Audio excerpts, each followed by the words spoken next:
ফেরেশতাদের কাবা বাইতুল মামুর ৭ আসমানের উপর। এটা কত বড় শোনেন। কৃষ্ণই বলেন প্রতিদিন এই আল বাইতুল মামুর ফেরেশতাদের মসজিদে ৭০,০০০ ফেরেশতা ইবাদতের জন্য চান্স পায়। একবার ঢুকে যে বের হয়ে যায় কিয়ামতের আগে দ্বিতীয়বার আর তারা চান্স পাবে না। ওইটা শেষ। এরপরে সিদরাতুল মুনতাহা সীমান্ত বৃক্ষ, এটা আরো বড়। ফেরেশতাদের জ্ঞান সীমানা ওইখানেই শেষ।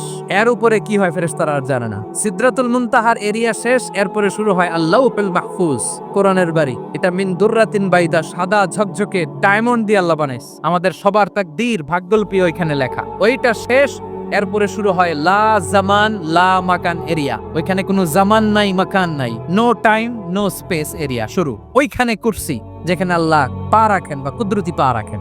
বড় রাজা বাদশারা সিংহাসনে বসে পা রাখে একটা টেবিলের উপর, শাহী টেবিল, ওইটার নাম কুরসি। আল্লাহ বলে ওয়াসিআ কুরসিয়ুহুস সামাওয়াত ওয়াল আরদ। আল্লাহর এই কুরসিটা এতক্ষণ যা বললাম এই সবগুলোর চাইতেও বড়।